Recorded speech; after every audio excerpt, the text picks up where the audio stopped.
रूस ने एक बार फिर मैदान मार लिया और साबित कर दिया अपनी तहकीक से और सबको हैरान कर दिया कि कोविड-19 जो एक वायरस है बिल्कुल वायरस की हैसियत नहीं रखता, बल्कि एक ऐसा जरासीम है जो ताबकारी का शिकार है और खून में जमने से इंसानी मौत का सबब बन जाता है। जी हाँ ख़वातीन व हज़रात, आप देख रहे हैं फ़हीम कैसर ऑफिशियल और फ़हीम कैसर ऑफिशियल के प्लेटफॉर्म से फ़हीम कैसर हाजिर खिदमत। जनाब वाला, रूस दुनिया का पहला मुल्क बन गया जिसने कोविड-19 के इलाज का पोस्टमार्टम कर दिया और गहरी तहकीक के बाद पता चलाया कि कोविड-19 एक वायरस की हैसियत से मौजूद नहीं, बल्कि एक ऐसा जरासीम है जो ताबकारी का शिकार है और खून में जमने से इंसानी मौत का सबब बन जाता है। कोविड-19 बेसिकली खून के जमने का सबब बनी और जिससे इंसानों में खून जम जाता है, रोगों में खून जम जाता है, जिसकी वजह से इंसान को सांस लेना मुश्किल हो जाता है क्योंकि दिमाग, दिल और फेफड़ों को ऑक्सीजन नहीं मिल पाता, जिस वजह से लोगों की मौत हो जाती है। सांस की तवानाई की कमी की वजह मालूम करने के लिए रूस में डॉक्टरों ने WHO के प्रोटोकॉल को नहीं सुना, उसके बिल्कुल मुखालिफ गए और कोविड-19 पर पोस्टमार्टम कर डाला।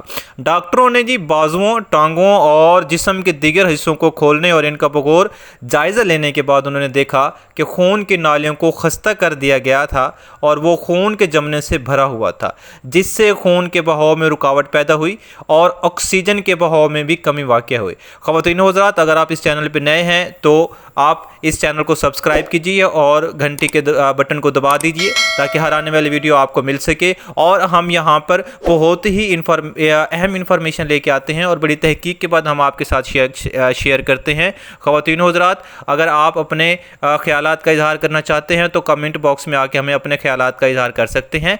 जी हाँ, तो आगे चलते हैं कि जिस्म में ये मरीज़ की मौत का सबब बन जाता है। इस तहकीक के बारे में जानने के बाद रूसी वज़ारत सेहत ने फौरी तौर पर कोविड-19 के इलाज मुआलजे में तब्दीली की और अपने मस्बत मरीज़ों को एस्पिरिन दी।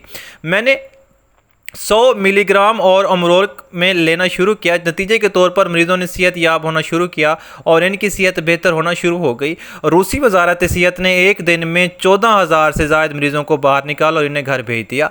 साइंसी दरियाफ्त के एक अरसे के बाद रूस में डॉक्टरों ने यह कहते हुए इलाज का तरीक़ाकार वजाहत की कि ये बीमारी आलमी चाल है, ये खून की रगों, खून के जमने के अंदर जमना और इलाज के तरीक़ाकार के अलावा कुछ नहीं है। एंटीबायोटिक गोलियाँ, सोजिश और एंटीकोगुलेंट एस्पिरिन वगैरह हम लें, इससे ये ज़ाहिर होता है कि बीमारी का इलाज मुमकिन है। दूसरे साइंसी हमारे पास जो रूसी साइंसदान थे उनके मुताबिक वेंटिलेटर और इंतहाई निगहदाश्ती यूनिट हमारे पास जो ICU हैं की कभी ज़रूरत नहीं थी। इस असर के लिए प्रोटोकॉल रूस में पहले ही शाये हो चुके हैं।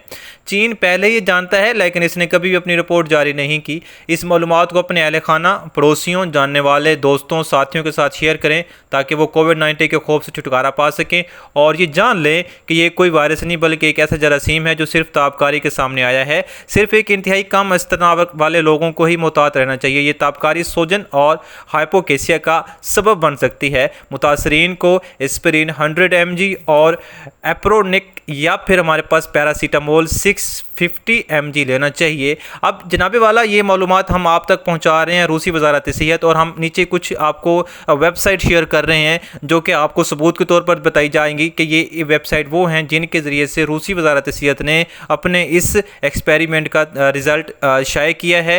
अगर आप इससे इख्तलाफ रखते हैं, अगर आप इसके बारे में जानते हैं तो हमें इसे आगाह करें।